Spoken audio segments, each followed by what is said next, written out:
When it comes to secondhand smoke, a recent research study funded by the National Institutes of Health found that most Diné people believe commercial tobacco smoke is harmful to the health of those who are exposed to it.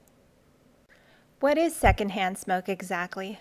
It is the smoke that comes off the end of a burning cigarette, and it is also the smoke that is exhaled or breathed out by smokers. Secondhand smoke contains more than 7,000 chemicals. Hundreds of these chemicals are known to be toxic, and 70 cause cancer. In the fall of 2013, a team of Diné and non-Diné researchers talked with small groups of Navajo chapter members in 3 communities about their thoughts on commercial tobacco and its economic impact on the Navajo Nation.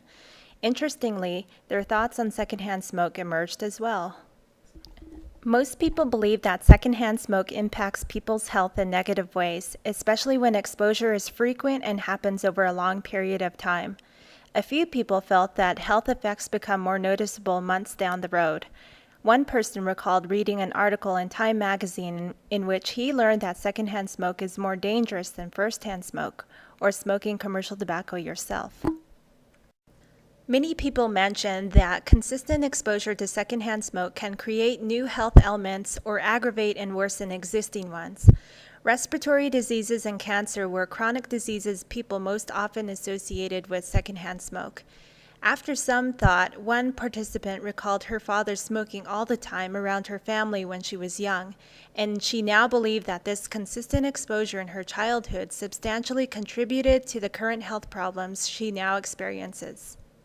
Furthermore, many people felt that secondhand smoke exposure in workplaces and other public places where people gather on the Navajo Nation is harmful to the health of those who work or visit those places.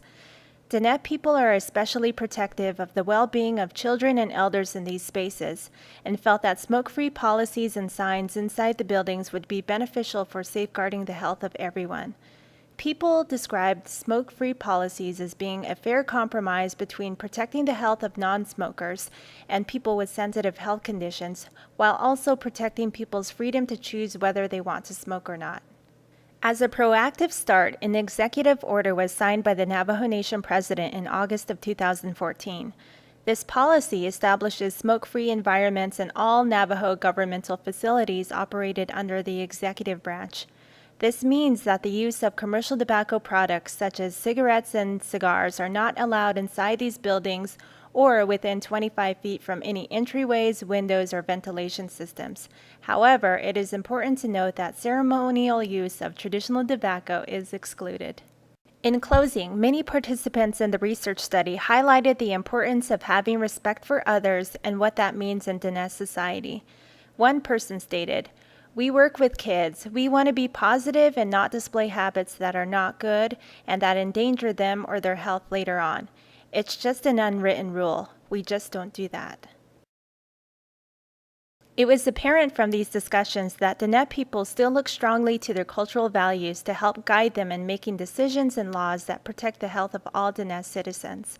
When Diné people speak about their children, they essentially speak of protecting the future. Smoke-free policies that align with cultural values ensure a vibrant and healthy future.